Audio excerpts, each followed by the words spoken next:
Final Destination's plane crash was so real, the director thought he was going to make all of the background actors puke. Final Destination turns 25 years old this month, so here are some things I bet you never knew about it. The story behind Final Destination starts in the mid-80s in Jackson, Kentucky, when teenager Jeffrey Reddick first saw A Nightmare on Elm Street. He was so inspired by the movie, he wrote a 10-page treatment for a prequel, and he mailed it to Bob Shea, the president of New Line Cinema. New Line returned the pages to Reddick, saying it can't accept unsolicited material. But Reddick was determined. He wrote back, demanding that Shea read it. Shea liked his enthusiasm, read the treatment, and then stayed in contact with Reddick over the phone and via letters for years to come. When Jeffrey Reddick turned 19, Shea offered him an internship at New Line, and that turned into 11 years of employment at the studio. During that time, he continued to write screenplays on the side, and as he told Bloody Disgusting, I was actually flying home to Kentucky and I read a story about a woman who was on vacation, and her mom called her and said, "Don't take the flight tomorrow, I have a really bad feeling about it." She switched flights, and the plane that she would have been on crashed. I thought, that's creepy. What if she was supposed to die on that flight? At first, Reddick tried using this idea to write a spec script for the X-Files, but a coworker at New Line suggested it should be a feature film instead. So Reddick pitched it to New Line in treatment form first. They liked it and paid him in advance to write the full screenplay, which at first was going to be titled Flight 180. Also, the story was going to be about a group of adults, but after the success of Scream, New Line had him change it to teenagers. New Line then hired James Wong and Glenn Morgan to rewrite the movie and for Wong to direct. Fittingly, Wong and Morgan were key writers on the X-Files. They were naturally drawn to the project, as Wong explained, "We want to do for planes and air travel what Jaws did for sharks and swimming." Morgan said he started cataloging weird coincidences in life. Quote, "I was in the Vancouver airport waiting for a flight when John Denver came on the loudspeaker. I remember saying to myself, hey, he just died in a plane crash.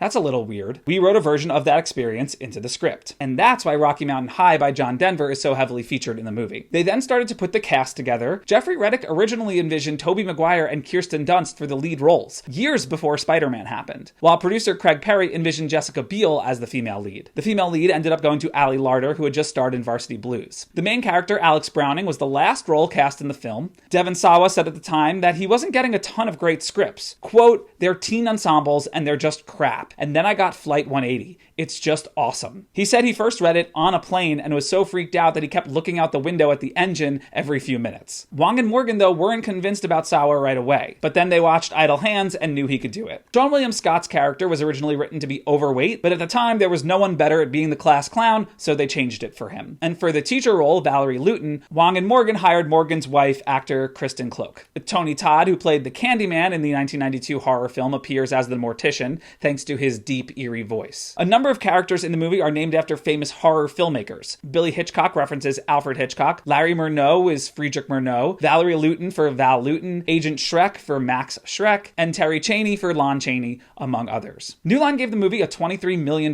budget, and filming began in May 1999, mostly shooting in and around Vancouver, though they did some days on Long Island and in Toronto and San Francisco as well. They used Vancouver International Airport as a stand-in for New York's JFK. All of the death scenes were filmed using life casts of the actual actors, and they used syrup for blood. Amanda Detmer's death scene, where she's hit by a bus, was the first one they filmed. The film's cast was very busy and in demand at that time, so a lot of the schedule had to be adjusted for their other commitments. This led to Sawa cutting back his appearance in The Guilty, and Kerr Smith delaying his filming on Dawson's Creek that season. Final Destination has a really subtle but brilliant use of production design. In order to make the audience feel uneasy, production designer John Willett intentionally built sets that were skewed and a little bit off. He explained, "On the skewed sets, I forced the perspective either vertically or horizontally. Nothing is square, and although you can't put your finger on it, it just makes you feel like something is not right." But this also meant that they had to build two versions of nearly every set, one version that appeared normal before the crash, and then another where everything was skewed and off after the crash. He then extended this to the colors in the set design and costumes. In the skewed world,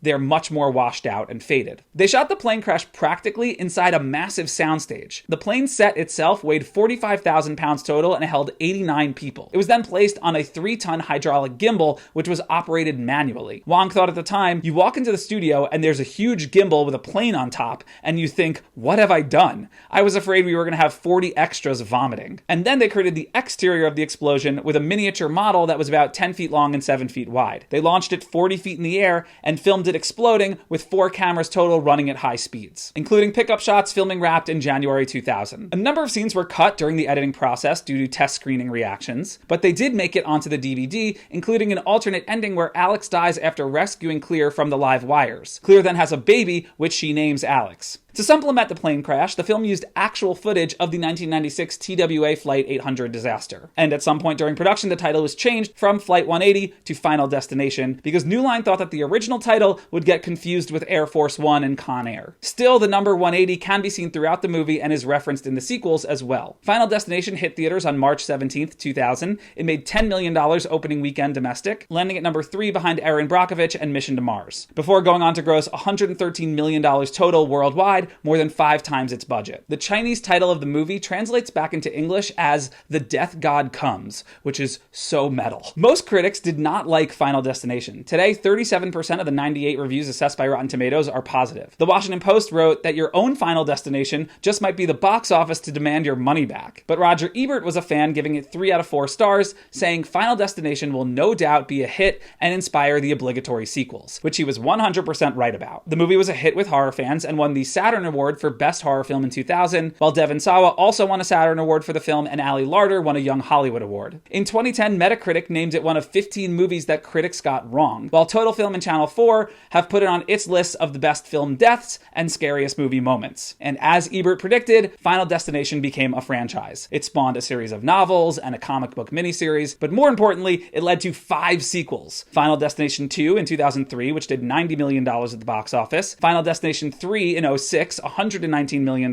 The Final Destination in 2009, $186 million. And Final Destination 5 in 2011, which saw Ali Larter return to the franchise, $157 million.